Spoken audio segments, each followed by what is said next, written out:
ጋሻት ነው ይልሽ አባት እኮ አይ አስገድዶ ደፍሮሽ አይደለ? አዎ ፈቅዳችሁ ተማክራችሁ ነው ያደረጋችሁት? አይ እናንቺ ደፍረሽ ነው ያበላሽ እንጂ አመኛው የከዳኝ ልብሽ የስራሽን የልብሽን አይንሳሽ። ህይወቴን በጠበጥሽው፣ ትዳሬን በተንሽው፣ ልጆቼን ካላባት ልታስቀሪ ይኸው ትዳሬን በጠበጥሽው። እንኳን ደስ ያለሽ። ሂጂልኝ፣ ውጪ፣ ውረጂ። በልቶካጭ ካዲ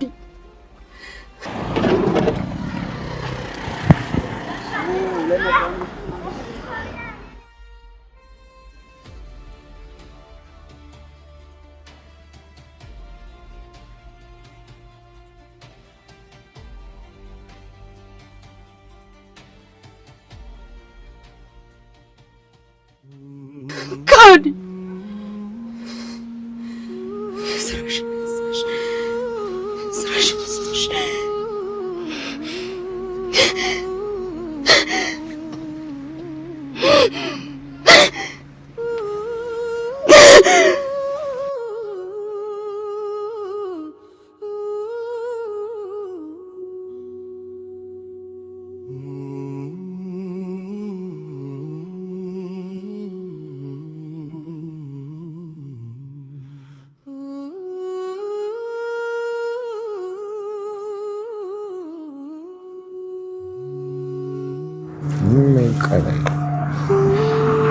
አሁን ምንድነው የቀረኝ ነገር?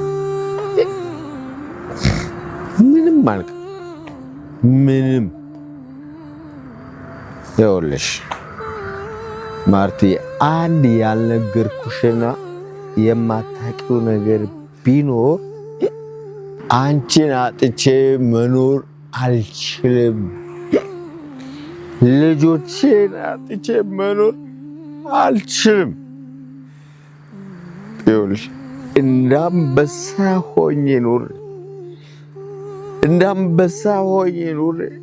አሁን እንደ ውሻ ሆኖ መኖር ለኔ ከብድ። አልችልም ማርቲ፣ አልችልም። እንደ ውሻ ሆኜ ከመኖር ደግሞ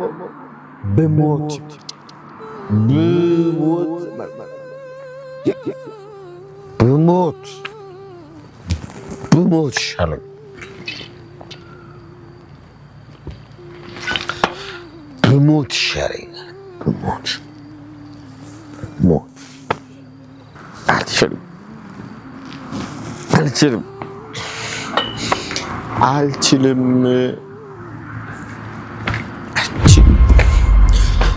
ልጆቼን አጥቼ መኖር አልችልም።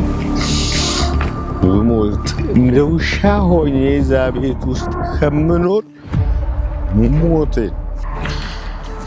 እናንተን አጥቼ መኖር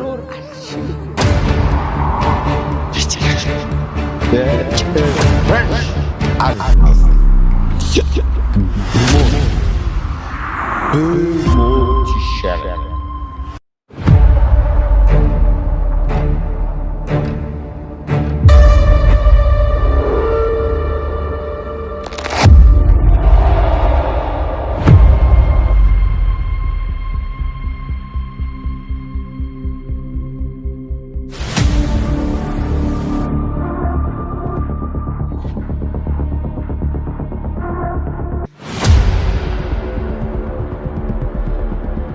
ብሞት ይሻለኛል። ብሞት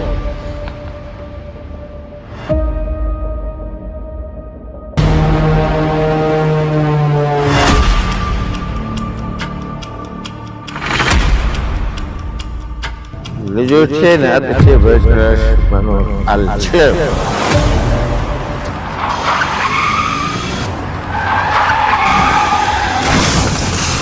እናም ለሰዓታት እንቅልፌ ሳይመጣ ጨለማው ሳፈጣለሁ። ጥቅም ላይ ይውል የነበረው ጊዜን እጫወትበት የሆነ ነገር አድርግበት የነበረውን ጊዜን በግድ ተኛ ብለህ ታባክንብኛለህ። እንቅልፍ ደግሞ በእጃችን ያለ ነገር አይደለም። የግድ ስለተኛው አይመጣ። አይንን ስለከደንክ ብቻ እንቅልፍ አይመጣ። ሲመጣ መጣ ነው። የኔንም ያንተንም ትእዛዝ አይቀበልም እሱ እንደሆነ። ስለዚህ እንዲሁ ለሰዓታት ጊዜን በከንቱ ታባክንብኛለህ። ጠዋት እንቅልፌ ጣፍጦኝ ተኝቼ ሳለ ደግሞ በግድ ከሌሊቱ 11 ሰዓት ቀስቅሰኝ ለእግር ጉዞ ወደ ጫካ እንሂድ ትለኛለህ። እንቅልፌን ሳልጠግብ በእንቅልፍ ልቤ ጎትተህ ትወስደኛለህ። በዚህ መንገድ እንዴት ብዬ ነው ብልህም ሆነው? ግለጽልኝ። እንዴት ብዬ ነው በዚህ መንገድ ብልህም ሆነው? እና በዚህ መንገድ ምን ያክል ሰዎች ብልህ ሆነዋል እስከ ዛሬ? እስኪ ጥቂት ብልህ ሰዎች አሳየኝ። ምንም ብልህ ሰው አይታየኝም። ደግሞ ከአያቴ ጋር አውርቻለሁ። ሁሉም ነገር ተራ ውሸት መሆኑን ነግሮኛል።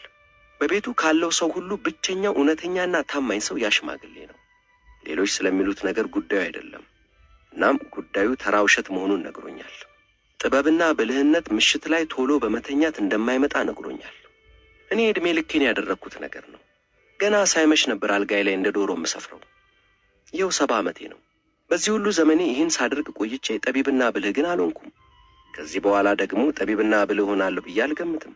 አሁን ይልቅ ጥበብ ሳይሆን ሞት ነው ወደኔ እየመጣ ያለው እና በእነዚህ ተረትና ምሳሌዎች አትታለል ብሎኛል። እናም አባቴን አስብበት አልኩት። እና እባክህን ሐቀኛና እውነተኛ ሁን። ይህን ያክል ነጻነትማ ስጠኝ። እንቅልፌ ሲመጣ ብቻ እንድተኛ፣ እንቅልፌ ሲበቃኝ እንድነሳ ነጻነቴን አትከልክለኝ። ለአንድ ቀን አሰበበትና በቀጣዩ ቀን እንዲህ አለኝ። እሺ ይሁን፣ ምናልባትም ትክክል ሳትሆን አትቀርም። እንዳሻሁን ከኔ ይልቅ አካል የሚልን ስማ። ሕጉ ይመሆን አለበት። ልጆች የራሳቸውን አካል የራሳቸውን ፍላጎት ማዳመጥ እንዲችሉ ሊረዱ ይገባል። ወላጆች ማድረግ ያለባቸው መሰረታዊ ነገር ልጆች የማይሆን ነገር ውስጥ እንዳይገቡ መጠበቅ ነው እንጂ መከልከል አይደለም። አሁን የቤተሰብ ተግባር የሆነ ነገር ልጁ ላይ መጫን ሳይሆን ልጁ ራሱን እንዳይጎዳ መጠበቅ ነው መሆን ያለበት። ምክንያቱም ልጆች ናቸው። የሚጎዳቸው ሽባ የሚያደርጋቸው ነገር ውስጥ ሊገቡ ይችላሉ። ያም ቢሆን አታድርጉ፣ አትሂዱ ብለህ አትዘዛቸው። ይልቅ ሁኔታውን፣ ጉዳዩን ግለጽላቸው። እንዲታዘዙ ሳይሆን የፈለጉትን ይምረጡ። አንተ ብቻ ሁሉንም ነገር በትክክል ግለጽላቸው። ልጆች በጣም ተቀባይ ናቸው፣ ይገባቸዋል። የምታከብራቸው ከሆነ ለመስማት ለመረዳት ዝግጁ ናቸው። ከዚያም ጉዳዩ ለራሳቸው መረዳት ተውላቸው። መጀመሪያ ላይ የጥቂት ዓመታት ጉዳይ ነው የሚሆነው። ብዙም ሳይቆይ በራሳቸው መረዳቱ ሲደላደላሉ። የእናንተም ጥበቃ ያስፈልጋቸውም። በራሳቸው መመራት፣ በራሳቸው መሄድና መወሰን ይጀምራሉ። የወላጆች ፍርሃት ይገባኛል። ልጄ በማልፈልገው አቅጣጫ ሄድብኛል ነው። ያ ደግሞ ያንተ ችግር ነው። ልጄ የተፈጠረው አንተ ለምትወደውና ለማትወደው ነገር አይደለም። ልጆች ወላጆቻቸው በማይወዱት አቅጣጫ ሊሄዱ ይችላሉ። ያ ደግሞ ያንተ ችግር ነው። ያንተ ልጆች አንተ ለምትወደው ወይም ለማትወደው ነገር ተብለው አልተፈጠሩም። የራሳቸውን ሕይወት መኖር አለባቸው።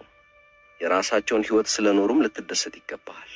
ምንም ይሁን ምን ድሃ ሙዚቀኛ ሊሆኑም ይችላሉ። አንድም ማውቀው ሀብታም ሰውዬ ነበር። ልጁ ማትሪክ ከተፈተነ በኋላ ዶክተር እንዲሆንለት ነበር የሚፈልገው። የልጁ ፍላጎት ግን ሙዚቃ ነው። ደግሞም አማተር ከመሆን አልፎ ሄዷል። በአካባቢው በጣም ይታወቃል። ዝግጅት ሲኖር በሲታሩ ሙዚቃ እንዲጫወት የሚጠራው እሱ ነው። በጣም ዝነኛ እየሆነ መጥቷል። ሙዚቃ ብቻ የሚያስተምር ዩኒቨርሲቲ ሄዶ መማር ነው ፍላጎቱ። ምናልባትም የዓለማችን ብቸኛው ዩኒቨርሲቲ ሳይሆን አይቀርም ሙሉ ለሙሉ ሙዚቃ ብቻ የሚያስተምር። እናም ሁሉም አይነት ዲፓርትመንቶች አሉት። ዳንስ፣ የተለያዩ ሙዚቃ መሳሪያዎች፣ በመላ ዩኒቨርሲቲ ሙዚቃ ትምህርት ብቻ ነው የሚሰጠው። አባትየው እንዴት ተደርጎ አላ ሞቼ ነው ቆሜ አለ። ከልጁ ጋር በጣም ስለምንቀራረብ አስጠራኝና መላ ህይወቱ ለማኝ ሆኖ ነው የሚቀረው አለኝ። ምክንያቱም ህንድ ውስጥ ሙዚቀኞች ያን ያክል አያገኙም። ቢበዛ የትምህርት ቤት ሙዚቃ አስተማሪ አይደለም የሚሆነው እና ስንት ላይ ያገኝ? ያስተማሪ ደሞዝ ስንት ነው? እዚያ ሙዚቃ አስተምሮ የሚያገኘውን እኮ እኔ ለዘበኞች የምከፍለው ነው። እናም ደግሞ ይሄ ሙዚቃ የሚባለው ነገር ውስጥ ከገባ ከመጥፎ ሰዎች ጋር ነው የሚገጥመው። ምክንያቱም ህንድ ውስጥ ሙዚቃ ከሴተኛ አዳሪዎች ጋር በጣሙን ቁርኝት ያለው ነገር ነው። የህንድ ሴተኛ አዳሪዎች በመላው ዓለም ካሉት ጋር ፈጽሞ አይገናኙም። እንደ እውነቱ ሴተኛ አዳሪ የሚለው ቃል ራሱ በትክክል አይገልጻቸውም። ምክንያቱም የህንድ ሴተኛ አዳሪዎች በሙዚቃ በዳንስ የታወቁ ናቸው። እናም ደግሞ ብዙ አይነት ናቸው ያሉት። የሙዚቃን፣ የዘፈንን፣ የዳንስን ረቂቅ ስልት ለመማር ከፈለግ ዝነኛ ሴተኛ አዳሪዎች ጋር ተጠግተ መማር አለብህ። እናም ዝነኛ ቤተሰቦች ነበሩ። ጋራና ነው የሚባሉት። ጋራና ማለት ቤተሰብ ማለት ነው። ይሄ በተለምዶ የሚታወቀው ቤተሰብ ማለት ሳይሆን የመምህር ደቀ መዝሙር ቤተሰብ ነው። እናም የራሳቸው የሙዚቃ ዳንስና አዘፋፈን ስልት ያላቸው ዝነኛ ጋራናዎች አሉ። በተመሳሳይ የሙዚቃ መሳሪያና ዳንስ የተለያየ ጋራናዎች ረቂቅ የሆኑ ነገሮችን በመቀያየር አንዱን ስልት በተለያየ መልክ ይጫወቱታል።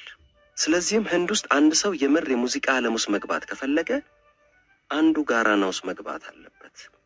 እናም ደግሞ ጋራና ውስጥ መግባት የሚያስከብር ነገር አይደለም። በተለይ ለአንድ ሀብታም የልጁ ጋራና ውስጥ መግባት፣ የሴተኛ አዳሪ ቤተሰብ ውስጥ መግባት የማይታሰብ ነገር ነው። ልጁ ግን ለሙዚቃ ሲል የትም ለመግባት ፈቃደኛ ነው። የአባቱን ምክር ወዲያ ብሎ ወደ ሙዚቃ ዩኒቨርሲቲ ገባ። አባቱ ልጅ አይደለህም ከሀብትና ንብረቴ 74 ሳንቲም አታገኝም ብሎ ከቤተሰቡ መዝገብ ሰረዘው። አባትየው በጣም ነው የተናደደው። አባቱ ልጅ አይደለህም ብሎታል። ልጁ ደግሞ ራሱን የሚደጉምበት መንገድ የለውም። ዩኒቨርሲቲው ያለበት ቦታ ደግሞ ከከተማ በጣም የራቀ ተራራማ ቦታ ነው። ራሱን መደጎሚያ ስራ መስራትም አይችልም። ልክ አባቱ እንዳለው ከዩኒቨርሲቲ ተመልሶ መጥቶ ትምህርት ቤት ውስጥ ሙዚቃ አስተማሪ ሆነ። አባትየው ጠራኝና ተመልከት፣ ልክ እንዳልኩት ነው የሆነው። ሌሎቹ ልጆቼ አንዱ መሐንዲስ ነው፣ ሌላኛው ፕሮፌሰር ሆኗል። ይሄ ደደብ ግን ይሄው ምለውን አልሰማ ብሎ ልጅነቱን ክጃለሁ። ከኔ 5 ሳንቲም አይወርሳትም። እዚያው ድሃ አስተማሪ ሆኖ ይቀራታል። ጓደኛዬ ግን በጣም ደስተኛ ነው። ከቤተሰቡ መቆራረጡ፣ አባቱ ልጅ አይደለህም ማለቱ፣ ምንም አይነት ውርስ እንደማያገኝ ማወቁ የድሃ ህይወት ሊኖር መሆኑ ይችን ታክል አላስጨነቀውም። እንደዚህ አይነት ነገሮች ምንም አያሳስቡትም። እሱ የሚያስበው ስለ ሙዚቃ ብቻ ነው። ደስተኛ ነው። ይሄን ማድረጋቸው ጥሩ ነው አለኝ። አሁን አንዱን ጋራን አቀላቀላለሁ። የቤተሰቦቼ ነገር አሳስቦኝ ነበር። ያፍሩብኛል ብዬ በጣም አዝኜ ነበር። አሁን ልጅ አይደለህም ብለዋል። የቤተሰቡ አባል ስላልሆንኩ ያለምንም ሐሳብ አንዱ ጋራን አገባለሁ አለኝ። ትምህርት ቤት ውስጥ ሙዚቃ እያስተማረ አንዱን ጋራና ተቀላቀለ። እናም አሁን ላይ በህንድ ካሉ ምርጥ ሙዚቀኞች አንዱ ሆኗል። ከህንድ ምርጥ ሙዚቀኞች አንዱ መሆኑ አይደለም ዋናው ነጥብ። ዋነኛው ጉዳይ ነፍሱ በመራቸው አቅጣጫ ተጉዞ መሆን የሚሻውን መሆኑ ነው። ደግሞም ነፍስ በመራችና በምትወደው ነገር ላይ ስትሰማራ ምንጊዜም ምርጥ መሆን አይቀርም። ከተፈጥሮ የተሰጠው ስትርቅ ደግሞ ተራ ሆነ ነው የምትቀረው። መላው ማህበረሰብ እንደ ሬሳ በሚጎተቱ ተራ ሰዎች የተሞላበት ምክንያት የሆነው ማንም ሰው መሆን የሚገባውን ሳይሆን መሆን የማይገባውን የሆነው። ስለዚህም ምን ቢለፋ ምርጥ ስራ ሊሰራ አይችልም። የህይወት እርካታ አይኖረውም። ጥልቅ ደስታ የሚባል ሳያጣጥም ነው የሚሞተው። ስለዚህም የወላጅ ስራ በጣም ረቂቅና ውድ ነው። ምክንያቱም የልጁ መላ ህይወት የሚወሰነው በዚያ ነው። በየትኛውም በሚፈልገው መንገድ ልጁን እርዱት፣ ግን አንዳችም ምሳቤ ላዩ ላይ አትጫኑ። ለምሳሌ ልጅ ሳለው ዛፍ ላይ መውጣት በጣም ወድ ነበር። አንዳንድ ዛፎች ግንዳቸው ቅርንጫፎቻቸው በጣም ጠንካራ ይሆናሉ። ላይ ድረስ ብትወጣ እንኳ ቅርንጫፉ ተሰብሮ ወድቃለሁ ብለህ አትሰጋም። ደግሞ ሌሎች ዛፎች አሉ ቅርንጫፎቻቸው በቀላሉ የሚለመጡ የሚሰበሩ። የማንጎና የጃሙን ፍሬ ለመብላት ዛፍ ላይ ስለምወጣ ወድቆ ይሰበራል በሚል ቤተሰቤ በመላ እንደተጨነቀ ነበር። ስለዚህም ሁሌ ዛፍ ላይ እንዳልወጣ የሚከለክለኝ ሰው እንደላኩብኝ ነው። አባቴን እንዲህ አልኩት፣ ዛፍ ላይ እንዳልወጣ ከምትከለክለኝ የትኛው ዛፍ ላይ መውጣት አደገኛ እንደሆነ፣ የትኛው ዛፍ ላይ በወጣ ደግሞ ችግር እንደሌለው ለምን አትነግረኝም? አለበለዚያ ግን ዛፍ ላይ እንዳልወጣ የምትከለክለኝ ከሆነ አደጋለሁ። አደገኛ ዛፍ ላይ ወጥቼ ወድቄ ብሰበር ኃላፊነቱ ያንተ ነው። ዛፍ ላይ መውጣት እንደሆነ አላቆመም። በጣም ነው የምወደው። እናም ደግሞ በጣም የሚያምር ነገር ነው። ዛፉ ጫፍ ላይ ወጥተህ ፀሐይዋ፣ ንፋሱ፣ ዛፉ ሲወዛወዝ በንፋሱ ሲደንስ የነፍስ ምግብ ነው። እናም ዛፍ ላይ መውጣት እንደማላቆም ልታውቅ ይገባል አልኩት አባቴን። ስራ የትኛው ዛፍ ላይ መውጣት አደገኛ እንደሆነ መንገር ነው። ምክንያቱም ወድቄ ልሰበር አካሌ ሊጎዳ ይችላል። ዝም ብለህ ግን ዛፍ ላይ አትውጣ እንዳትለኝ እሺ አልልህም። እናም ከተማ ውስጥ አብሮኝ እየዞረ የትኛው ዛፍ ላይ መውጣት አደገኛ መሆኑን ያሳየኝ ጀመር። ከዚያ ደግሞ ሁለተኛውን ጥያቄ አመጣሁ። ከተማ ውስጥ ዛፍ ላይ በመውጣት ጎበዝ የሆነ ሰው ታውቃለህ? አደገኛዎቹ ዛፎች ላይ ጭምር መውጣት እንዲያስተምረኝ እፈልጋለሁ። አሁንስ አበዛኸው፣ ከልክ አለፍክ አለ አባቴ። ምን ላድርግ? ምክንያቱም ለመውጣት አደገኛ ናቸው ያልካቸውን ዛፎች፣ ጃሙን የሚበቅልባቸውን ዛፎች ትቶ መሄድ ይከብዳል። ጃሙን ሲበስል በጣም ጣፋጭ ነው። ገና ለገና ወድቃለሁ ብሎ የጃሙን ዛፍ ላይ አለመውጣት ከባድ ነው። አባቴ ነህ፣ ያንተ ኃላፊነት ነው። ዛፍ ላይ በመውጣት ጎበዝ የሆነ አደገኛ የምትላቸው ዛፎች ላይ ጭምር መውጣት የሚያስተምረኝ ሰው ማወቅ አለብህ። አባት መሆን ይህን ያክል ከባድ መሆኑን ባውቅ ኖሮ መቼም ልጅ አልወልድም ነበር። ቢያንስ ያንተ አይነቱ ልጅ አባት አልሆንም ነበር። አሁን አንድ ሰው አውቃለሁ አለኝ። እናም አንድ ሽማግሌ ሰውዬ አስተዋወቀኝ። የሚገርም ሰውዬ ነው። ዛፍ ላይ በመውጣት የሚስተካከለው የለም። ዛፍ ቆራጭ ነው። በጣም ሽማግሌ ስለሆነ ዛፍ ይቆርጣል ብላችሁ አታምኑም። እሱ ግን ያውም ተራ ዛፍ ቆራጭ እንዳይመስላችሁ። ማንም የማይሰራውን ሌሎች ዛፍ ቆራጮች ለመስራት የማይደፍሩትን አደገኛ ዛፍ ቆረጣ ነው የሚሰራው። ለምሳሌ ያክል አንድ ትልቅ ዛፍ ቅርንጫፎቹን ቤት ጣሪያ ላይ ዘረጋ የለ? በጥንቃቄ የተቆረጠው ቅርንጫፍ ቤቱ ጣሪያ ላይ እንዳይወድቅ አድርጎ በመቁረጥ ኤክስፐርት ነው። የዛፍ ቆረጣ ጠቢብ ነው። መጀመሪያ የሚቆረጠውን ቅርንጫፍ ከሌላ ጠንካራ ቅርንጫፍ ጋር በገመድ ያስረዋል። ከዛ ቅርንጫፉን ሲቆርጠው የተቆረጠው ቅርንጫፍ ጣሪያው ላይ ሳይወድቅ የታሰረበት ጠንካራ ቅርንጫፍ ላይ ሆኖ ይንጠለጠላል። ቀስ ብሎ ገመዱን ጎትቶ የተቆረጠውን ቅርንጫፍ መሬት ላይ ይጥለዋል። ግን በጣም ሽማግሌ ነው። ቢሆንም ግን ሌሎች ዛፍ ቆራጮች የማይደፍሩት እንዲህ አይነት ከባድ ስራ ሲኖር እሱ ነው የሚጠራው። እናም አባቴ እዚህ ሰውዬ ጋር ይዞኝ ሄደና የሆነ ነገር አስተምረው፣ በተለይ አደገኛ የሆኑ ዛፎች ላይ ሲወጡባቸው ቅርንጫፎቻቸው የሚሰበሩ አደገኛ ዛፎች ላይ እንዴት እንደሚወጣ አስተምረው አለው። አዎ ቅርንጫፎች ተሰብረው መውደቅ አለ። እኔ ራሴ 2-3 ወድቄያለሁ።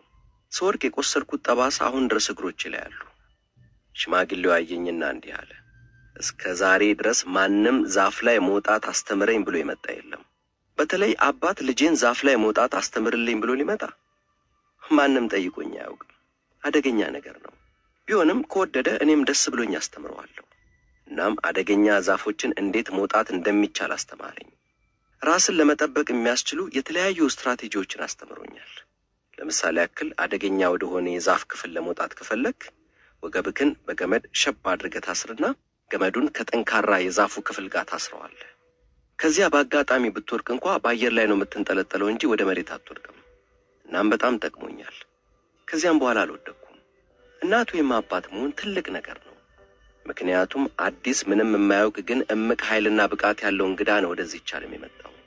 እናም ልጆች ይዘው የመጡት እምቅ ኃይል ካላደገ ሐዘንተኛ ነው የሚሆኑት። የትኛውም ወላጅ ልጆቹ ደስታ የራቃቸውና ሐዘንተኛ እንዲሆኑ አይሻም። ሁሉም ወላጅ ልጆቹ ደስተኛ እንዲሆኑ ነው የሚፈልገው። ችግሩ ያለው ግን የወላጆች አስተሳሰብ ላይ ነው። ወላጆች ልጆቻችን ደስተኛ የሚሆኑት ዶክተር፣ ፕሮፌሰር፣ ኢንጂነር፣ ሳይንቲስት ከሆኑ ብቻ ነው ብሎ ማሰባቸው ነው ትልቁ ስህተት። ልጆች ደስተኛ የሚሆኑት መሆን የሚፈልጉትን ከሆኑ ብቻ መሆኑን ወላጆች አልተረዱም። እናም ደግሞ ልጆች ደስተኛ መሆን የሚችሉት ማበብ የሚችሉት ውስጣቸው በያዙት ፍሬ ብቻ ነው። ስለዚህም በመትችሉት ሁሉ ነፃነትና እድል ስጧቸው። በተለምዶ ግን ልጅ የሆነ ነገር ሲጠይቅ እናት ጥያቄውን እንኳን በደንብ ሳትሰማ አይሆንም ነው የምትለው። አይሆንም ደግሞ ስልጣን የማሳያ ቋንቋ ነው። አዎ ግን ስልጣን የማሳያ ቋንቋ አይደለም። ስለዚህም ስልጣን ያለው ሁሉ እናትም ትሁን አባት ለተራ ነገር እንኳን ቢሆን እሺ ማለት አይፈልጉም። ልጅ ከቤት ውጭ መጫወት ይፈልጋል። አይሆንም ይባላል። ወይም ደግሞ ዝናብ እየዘነበ ውጭ ወጥቶ ዝናብ ውስጥ መቦረቅ ይፈልጋል። አይሆንም ብርድ ይመታል ይባላል። ብርድ ወይም ጉንፋን ካንሰር አይደለም። ግን ደግሞ ዝናብ ውስጥ እንዳይቦርቅ ተከልክሎ ያደገ ልጅ በህይወቱ እጅግ ውብ የሆነ ነገር አምልጦታል። ብርድ ወይም ጉንፋን ቢይዘው ምንም ማለት አይደለም። በዝናብ ውስጥ መቦረቅ ከሚቀርበት ጉንፋን ወይም ብርድ ቢይዘው ይሻላል። ደግሞም ብርድና ጉንፋኑም ላይይዘው ይችላል። ለነገሩ ልጆች ምንም አይነት ነገር እንዳያገኛቸው በጠበቅናቸውና በከለልናቸው ቁጥር ይበልጡኑ ችግር የማይችሉና ለንቋሳ ነው የሚሆኑት። ውጭ ወጥተው እንዲጫወቱ እንዲቦርቁ ስንፈቅድላቸው ደግሞ በጣም ጠንካራና በሽታ የማይደፍራቸው ይሆናሉ።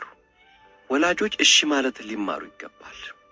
99% ያክል የወላጆች እምቢታና አይሆንም ለሌላ ለምንም ምክንያት ሳይሆን ስልጣን ማሳያ ነው።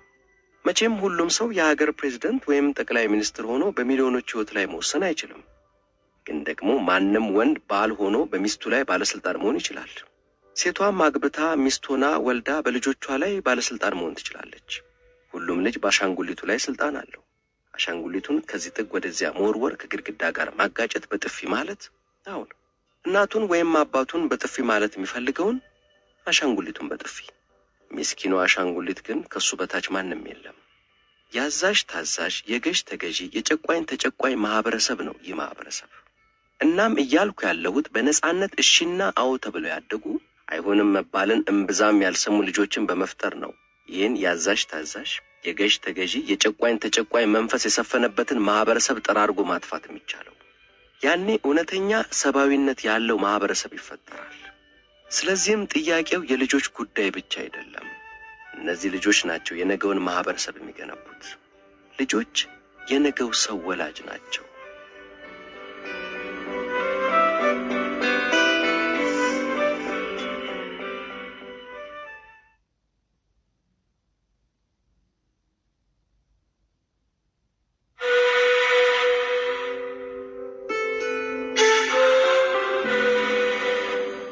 99 ህግ ተጠበቁ።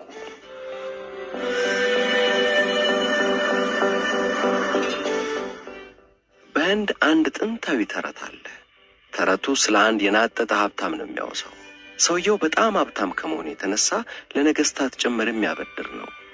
ሰውየው ግን ምንም ሁሉ በእጁ ሁሉ በደጁ አይነት ሰው ቢሆንም ደስታ የለሽና መከረኛ ብጤ ነበር። ሁሌ እንደተጨነቀ እንደተከፋ ነው።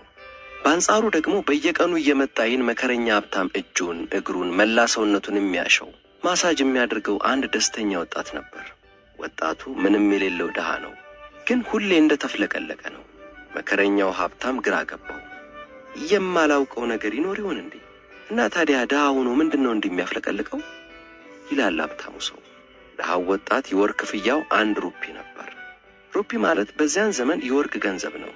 እናም የአንድ የወርቅ ሳንቲም ክፍያው ለዚህ ወጣት ለ1 ወር ቀለቡ ይበቃዋል። ድሃ ነው፣ ግን ደስተኛ ነው። ለነገሩ ድሃ ነው ማለት እንኳን አስቸጋሪ ነው። ውስጡ ሐሴት ያለው ሰውማ ሀብታም እንጂ እንዴት ድሃ ሊባል ይችላል? ሲራመድ የመደነስ ያህል ነው። በወድቅት ሌሊት ደስታ ሲፈነቅለው ዋሽንቱን ይጫወታል። ሀብታሙ ሰው ግራ ተጋባ። ይሄ ሰውዬ በወር 1 ሩፒ ነው የሚያገኘው። አሁን እስቲ ምን አገኘው ብሎ ነው እንዲህ በደስታ የሚቦርቀው ሲል ይጠይቃል። ወጣቱ የሚኖረው እዚያው ሀብታሙ መኖሪያ አጠገብ በተሰጠችው አነስተኛ ክፍል ውስጥ ነበር። ሀብታሙ ሰው በወሬ ይህንን እንቆቅልሽ የሆነበትን ነገር እንደሱ ሀብታም ለሆነው ጓደኛው አነሳበትና እንዲህ አለው። ምንድነው ምክንያቱ ትላለህ? ግን ይሄ ልም ያለ ድሃ እንዲህ በደስታ የመጥለቅለቁ ምክንያት? ቆይ መልሱን አሳይሃለሁ አለ ጓደኛው። እናም በዚያ ሌሊት ወጣቱን አንዳች ነገር ድንገት ከእንቅልፉ ቀሰቀሰው። የሆነ ሰው 99 ሩፒ የወርቅ ሳንቲሞች የያዘ ቦርሳ በቤቱ መስኮት በኩል ወደ ውስጥ ወርውሮ ጠፋ። ወጣቱ ቦርሳውን ከፍቶ ሲቆጥር 99 የወርቅ ሳንቲሞች። ያቺ ቀን የደስታ ህይወቱ ማብቂያ ሆነች። ማሰብ ጀመረ። እንዴት ብዬ ነው ቆጥቤ 100 የወርቅ ሳንቲም የሚሆንልኝ? አንጎል ምንጊዜም ጎደለ ያለውን ለመሙላት ነውና የሚታትረው። የዚህ ወጣት ሰላማዊ ህይወትም 99ን ወደ 100 ለመሙላት በሐሳብ በተጠመደው አእምሮ ሳቢያ በጭንቀት ተወጠረ። 99ን እንዴት ነው 100 አድርጌ የምሞላው? በሐሳብ ተዋጠ። ያለሊት ዋሽንት ሲጫወት አልተሰማም። ከዚያን ቀን ጀምሮም ያ ደስተኛ ወጣት ዋሽንት ሲጫወት አልታየም። ከዚያ በፊት ጭንቀት የሚባል ነገር አያውቅም ነበር። የወር ደሞዙ ለ1 ወር ይበቃዋል። አሁን ግን የቀን ተሌት ሐሳቡ እንዴት ብዬ ከምበላው ቆጥቤ 1 የወርቅ ዲናር አጠራቅማለሁ ሆነ። ከሚበላው ስለሚቆጥብ ሰውነቱ ከሳ። ፈገግታው ከፊቱ ጠፍቷል። ሐሳቡ ተሰርቋል። ሀብታሙን ሰውዬ ሲያሸው ራሱ ከልቡ አልነበረም። እንደምንም ራሱን በድሎ ተርቦ 1 የወርቅ ዲናር ቆጥቦ 100 የወርቅ ዲናር ቢሞላለትም አሁን ደግሞ ሐሳቡ ወደ 200 ዲናር ዘለለ።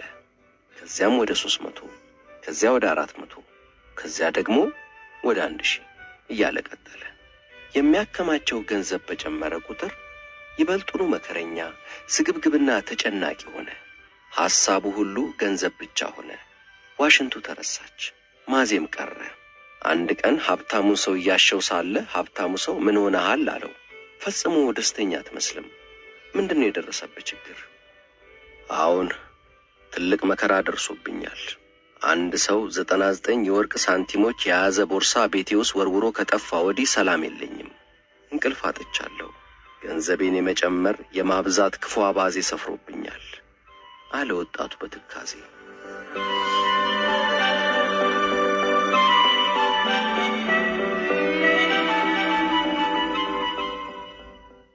አይበቃኝም ማለት የጀመርክ ጊዜ ህይወት መከራ መሆን ትጀምራለች። ዕውቀት ሊሆን ይችላል፣ ገንዘብ ሊሆን ይችላል፣ ስልጣን ሊሆን ይችላል፣ የትኛውም ነገር ሊሆን ይችላል። ብቻ ግን አይበቃኝም ማለት ስትጀምር ያኔ ሐዘንተኛ መሆን ትጀምራለህ። በጣም አስቸጋሪ ዓለም እኮ ነው። የሀገሪቱ ጠቅላይ ሚኒስትር የአእምሮ ህሙማን ሆስፒታልን እየጎበኙ ነው። የሆስፒታሉ ኃላፊም ስለ እያንዳንዱ ታማሚ ገለጻ እያደረጉ ነው። አንድ በሽተኛ ያለቅሳል፣ ራሱን ከግድግዳ ጋር ያጋጫል፣ ይጮሃል። ምንድነው አሉ ጠቅላይ ሚኒስትሩ። ምን ሆኖ ነው? አንዲት የሚወዳት ልጅ ነበረች፣ አላገባህም አለችው። ሐዘኑን መቋቋም አልቻለም፣ በቃ እንዲሆኖ ቀረ አሉ የሆስፒታሉ ኃላፊ። በቀጣዩ ክፍል ውስጥም ሌላ ሰውዬ በተመሳሳይ መልኩ ይጮሃል፣ ራሱን ከግድግዳው ጋር ያጋጫል፣ ጸጉሩን ይነጫል። ለመሆኑ ይሄስ ምን ሆኖ ነው? ጠየቁ ጠቅላይ ሚኒስትሩ። የሆስፒታሉ ኃላፊ ሳቃሉና እንዲህ አሉ። ያኛውን ሰውዬ እምቢ ያለችውን ሴት አግብቶ ነው። ልጅቷን ብታገባም ባታገባም መከራው እንደሆነ አይቀርልህም። ልጁም ብታገቢውም ባታገቢውም መከራው እንደሆነ አይቀርልሽም። እዚህኛው ሙያ ውስጥ ገባ እዚያኛው ሙያ ውስጥ ገባ ለውጥ የለውም። የትም ግባ ራስን መከራ ውስጥ ገብተህ ታገኘዋለህ። ምክንያቱም አልተገባይና ተጨማሪ ትፈልጋለህ እና ደግሞ ጊዜው ይበራል። ህይወት ከእጅ ላይ በየሰከንዱ እያፈተለከች ነው። በየሰከንዱ ወደ ሞት እየቀረብክ ነው። ግን ደግሞ ግብህን አላሳካም። ውጪ መከራ እንጂ ምንም የለም። ጭምብል ማጥለቅ እንፈልጋለን። ፈገግ ማለት እንፈልጋለን። ነገር ግን የምር የምንፈልገው ማልቀስ ነው። ፍሬድሪክ ኒቼ ይህችኑ አረፍተ ነገር ነው የጻፈው። በፈገግታ ያትሞኙ ፈገግ ምለው እምባዬን ለመደበቅ ብቻ ነው። ቁስሌን ለማንም ለማሳየት አልፈልግም። በጣም አሳፋሪ ነው ብሏል።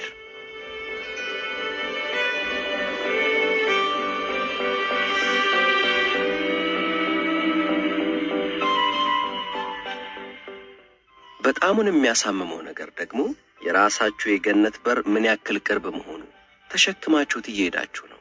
የሱፊዎቹ ታሪክ በግልጽ አስቀምጦታል። ሙላ ነስሩዲን የቤቱን በር ተሸክሞ እየሄደ ነው። አንድ ሰው እየጠየቀው ምን እያደረክ ነው ሙላ? ለሥራ ጉዳይ ወደ ሌላ ከተማ እየሄድኩ ነው አለ ሙላ። እና ሄዳ በር ተሸክሞ መሄድ ምን የሚሉት ነገር ነው? ጠየቀ ሰውየው እንደገና። ምንም አልገባህም ማለት ነው አለ ሙላ የተሸከመውን በር መሬት ላይ አሳርፎ ሰውየውን ትክ ብሎ እያየ። የቤቴን በር ይዤው ከሄድኩ ሌባ ቤት በኩል ወደ ቤቴ ይገባል። እኔ ሁሌም ለሥራ ከከተማ ስወጣ የቤቴን በር ይዤ ነው የሚሄደው። ይህ የሱፊዎች አነጋገር ስልት ነው። የራሴ ገነት በር ሰማይ ላይ ደመና ውስጥ የተንጠለጠለ አይደለም ለማለት ነው ሱፊዎቹ ይህን የሙላ ነስሩዲንን ምሳሌ የሚያመጡት። የገነት መግቢያ በር ውስጥ ነው ነገሩ። እናም ካንተ በስተቀር ማንም ሊገባበት አይችልም።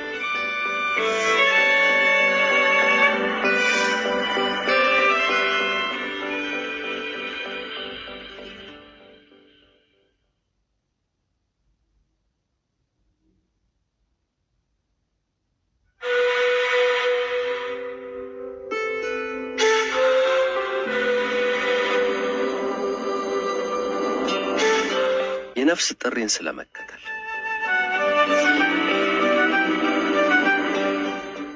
አንድ ሕፃን ሲያድግ ምን እንደሚሆን ማንም መተንበይ አይችልም። አንድ ነገር ግን በእርግጠኝነት መናገር ይቻላል። ማንም በእድገቱ ጣልቃ ካልገባበት ምንም ይሁን ምን ደስተኛና በህይወቱ የረካ ሰው ነው የሚሆነው። ሙዚቀኛ ሊሆን ይችላል። በቀርከሃ ዋሽንት የሚያዜም የዋሽንት ተጫዋች ሊሆን ይችላል። ቢሆንም ግን የመጨረሻዎቹ ሀብታሞች ዘንድ እንኳን የሌለ ደስታ፣ ሐሴትና እርካታ ነው በነፍስ ውስጥ የሚነክሰው። የነፍሱ ፍሬ አልጠፋችማ። ራሱን ሆኗላ። የሌላ ሰው ግልባጭ አልሆነማ። የሎተስ አበባ ላይሆን ይችላል። ጽጌረዳ አበባ ላይሆን ይችላል። ስም የለሽ የሳር አበባ መሆን ይሆናል እጣው። ማንም የማያውቀው ማንም ስም ያላወጣለት የሳር አበባ ሊሆን ይችላል። ቢሆንም ግን በዝናብና በነፋስ ውስጥ በፀሐይዋ ሙቀት ውስጥ በደስታ የሚደንሰው ሐሴቱ እንደው ልክ እንደ ሎተስ አበባ ነው፣ ልክ እንደ ጽጌረዳ። ግን ደግሞ ይህ ጉዳይ እጅግ አስቸጋሪ የሆነ ነገር ነው። ሰዎች ገና ልጁ እንደተወለደ ነው ልጁ ላይ የሆነ ነገር ለማድረግ ልጁን በራሳቸው አምሳል ለመቅረጽ የሚጣደፉት። ልጁ የራሱን ተፈጥሮ እንዲገልጽ የራሱን ዜማ እንዲያዜም የሚፈቅድ የለም። ይህ ጉዳይ ግድ የሚሰጠው ሰው ያለም አይመስል። ይህ ሁሉ የሚደረገው ለልጁ በጎ በማሰብ ነው። ውጤቱ ግን አስከፊ ነው። ወላጆች፣ ቀሳውስቱ፣ ሼኪዎቹ፣ መምህራኑ ሁሉም ማለት ይቻላል አንድን ልጅ በራሳቸው አምሳል ለመቅረጽ ነው የሚራወጡት። ይሄም ነው የሰው ልጅ መከራ ሰበቡ። ምክንያቱም ራሱን እንዲሆን በነጻነት ቢተው ኖሮ ሊሆን የሚችለውን የሆነ ሰው የለም። ራሱን ሆኖ እንዲያድግ ተደግፎ ፍቅር ተመግቦ በመቀበል ስሜት የሆነውን እንዲሆን ተፈቅዶለት ያደገ ሰው በዚህች ዓለም ማግኘት እጅግ አስቸጋሪ ነው። ሁሉም ሰው ተጣሟል፣ መንገዱን ስቷል። እናም ችግሩ ስብስብ ነው። ምክንያቱም የልጆችን ተፈጥሯዊ የነፍስ መንገድ የሚያስቱት ሰዎች ይህን የሚያደርጉት በጎ አስብን ብለው ነው። በጎ አሳቢነት ብቻውን ደግሞ በቂ አይደለም። የሚሰሩትን ማወቅ ያሻል። ንቃተ ህሊና ኮንሽስነስ ያሻል። ወደ ገሃነም የሚያመራው መንገድ የተቀየሰው በበጎ አሳቢ ነበር። The road to hell is paved with good intentions የምትል አባባል አለች። እንደዚያ ነው። እያንዳንዱ ልጅ እጅግ ትልቅ የሆነ እምቅ ኃይልና ብቃት ይዞ ነው የሚወለደው። በልጁ ዙሪያ ያለው ማህበረሰብ ግን ልጁ በራሱ መንገድ እንዲያድግ እንዲያብብ አይፈቅድም። ይልቁንም ወዲያው ነው በልጁ ዙሪያ ያሉ ሰዎች ልጁ ላይ የራሳቸውን እምነት፣ አስተሳሰብ መጫን የሚጀምሩት፣ በራሳቸው መንገድ ሊቀርጹት የሚሞክሩት። እንደ ኢየሱስ ክርስቶስ ወይም እንደ ጋውታማ ቡዳ ሁን ይሉታል። ሕፃኑን በራሱ ማንነት ሊቀበለው የሚፈቅድ የለም። ልጁ መከበርን፣ መደነቅን፣ ዕውቅናን ከፈለገ የራሱን የነፍስ ጥሪ ትቶ የተወለደበትን ማህበረሰብ ሐሳብ መቀበል አለበት። ስለዚህም ሁሉም መስመሩን ስቷል። ሁሉም ከተፈጥሮ ከማንነቱ ርቆ ሄዷል። አንድ ሰው ደግሞ ከማንነቱ እጅጉን በራቀ ቁጥር መከረኛነቱ ያንኑ ያክል እየከፋ ይመጣል። ስለ አንድ ታላቅ የቀዶ ጥገና ሐኪም የሰማሁት ታሪክ ነበር። በ75 ዓመቱ ነበር ጡረታ የወጣው። ይህን ያህል ዓመት ድረስ ጡረታ ሳይወጡ መቆየት የተለመደ ነገር አይደለም። ግን ደግሞ ሐኪሙ በጣም የታወቀ ሐኪም ነው። በመላው ሀገሪቱ በሙያ ብቃቱ አጠገቡ የሚደርስ ሰው የለም ነው የሚባለው። በ75 ዓመቱ ምርጥ የቀዶ ሕክምና ሐኪም ነው። ለዚህም ነው ጡረታ መውጣት የሚገባው በ60 ዓመቱ ሆኖ ሳለ እንደምንም አባብለው እንዲቀጥል ያደረጉት። 75 ዓመት ሲሞላው ግን አሁንስ በቃኝ፣ ማረፍ ነው የምፈልገው፣ በጣም ደክሞኛል አለ። በጡረታ በተሰናበተበት ዕለት ጓደኞቹ የሽኝት ፕሮግራም አዘጋጁለት። ሁሉም ይጠጣ ይጨፍር ጀመር። እሱ ግን ጥግ ላይ ተክዞ ተቀምጧል። ከጓደኞቹ አንዱ ቀርቦ ምን ሆነሃል አለው። እኛ ለሽኝት አስደሳች ዝግጅት አዘጋጅተን በደስታ ስንጨፍር አንተ ምን ሆንኩ ብለህ ነው ጥግ ላይ ሆነ የምትተክዘው? ሰው የሞተበት ሰው እኮ ነው የምትመስለው። ምን ሆነሃል አለው። ቁስሌን የነካኸው አለ ሰውየው። ይህን ቁስል ለ60 ያክል ዓመታት ተሸክሜው ኖሬያለሁ። መቼም ቢሆን ሐኪም መሆን አልፈልግም ነበር። አባቴም እናቴም ሐኪሞች ናቸው። እናም ሁለቱም የቀዶ ሕክምና ሐኪም እንደሆን ይፈልጋሉ። እኔ እንኳን ሙዚቀኛ መሆን ነበር የምፈልገው። እነሱ ግን አይሆንም አሉ። ሊለቁኝ ነው፣ መግቢያ መውጫ አሳጡኝ። አብዳል እንዴ? ሙዚቀኛ ሆነ ምን ልትሆን? ቢበዛ ተራ የመንገድ ዳር ዘፋኝ ነው የምትሆነው። እኛን የምትሰማ ከሆነ ወደ ምርጥ የሕክምና ኮሌጅ እንልካለን። ምርጥ የቀዶ ሕክምና ሐኪም ይወጣል። ስምህ የሚጠራ የታወቀ የቀዶ ሕክምና ሐኪም ትሆናለህ። ስምህ በታሪክ የሚወሳ አሉ። እንደ ማንኛውም ልጅ እምቢ የምልበት አቅም አልነበረኝም። ሳልወድ በግድ የቀዶ ሕክምና ሐኪም ሆንኩ። እናም ትክክል ነበሩ። ዝናው የገነነ ስመጥር ሐኪም ሆንኩ። ግን ደስታ ተሰምቶኝ አያውቅም። ሐሴትን አላውቃትም። እንደ ማሽን እንደ ሮቦት ነበር የምሰራው። ምናልባትም ለዚያ ይሆናል ጎበዝ የቀዶ ሕክምና ሐኪም የሆንኩት እላለሁ። ሰብአዊነቴን ልቤን አጥቼዋለሁ። ልቤ የሞት ያህል ነው የሚሰማኝ። አሁን ሙዚቀኛ በሆን ኖሮ ምናልባትም ማንም ስሜን ላይሰማ ይችላል። ታዋቂ ላልሆን እችላለሁ። ግን ምንም ችግር የለውም። ነፍሴ ትረካ ነበር፣ እደሰት ነበር፣ ራሴን ሆን ነበር። ይህ በሁሉም ሰው ላይ የሚደርስ ነገር ነው ማለት ይቻላል። ከስንት አንዴ በአጋጣሚ ነው አንድ ልጅ ከዚህ አይነት አደጋ አምልጦ ተርፎ ማንም የነፍሱን አቅጣጫ ሳያስተው በራሱ መንገድ ለመሄድ የሚበቃው። ከስንት አንዴ።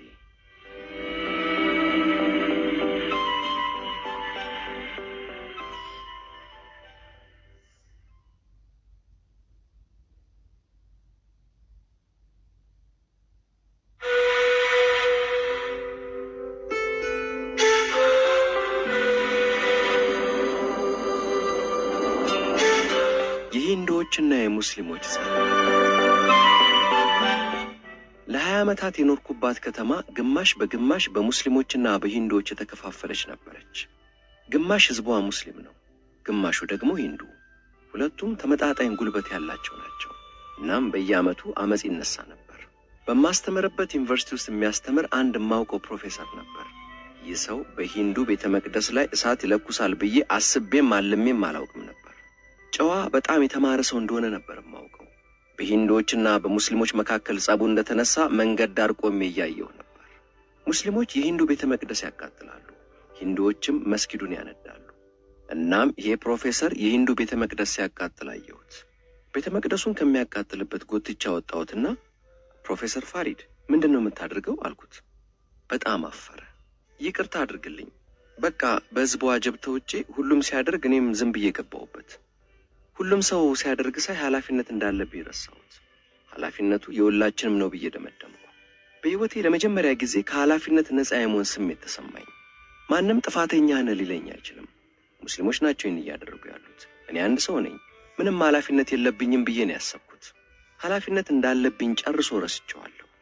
በሌላ ጊዜ ደግሞ የአንድ ሙስሊም የሰዓት መሸጫ ሱቅ እየተዘረፈ ነበር። በጣም ውድ የሆኑ ሰዓቶች መሸጫ ሱቅ ነው። ሂንዶቹ የሱቁን ባለቤት ገድለውት ሱቁን እየዘረፉ ነበር። አንድ ማውቃቸው አረጋዊ የሂንዱ ቄስ ግን የሱቁ ደረጃ ላይ ቆመው ታው ይሄ ነገር ከሃይማኖታችን ከባህላችን ከስነ ምግባራችን ውጪ ነው እያሉ ጮኻሉ። ከሱቁ ትይዩ ባለ ህንጻ አንደኛ ፎቅ ላይ የመጽሐፍ መሸጫ ውስጥ ሆኜ የሚሆነውን ሁሉ እያየው ነበር። አስገራሚውን ነገር ላይ እኮ ነው ሰው የሱቁን ዕቃ ሙልጭ አርጎ ዘርፎ ሱቅ ውስጥ የተረፈው አንድ እጅግ ግዙፍ ሰዓት ግራንድ ፋዘር ክሎክ የሚሉት ብቻ ነበር። ሰዓቱ በጣም ትልቅ ነው። ሁሉም ያገኘውን ይዞ መሄዱን ያዩት ሽማግሌው ካህን ታዲያ ይህን ትልቅ ሰዓት እንደምንም በጀርባቸው ተሸክመው ይዘው ሲወጡ ሳይ አይኔን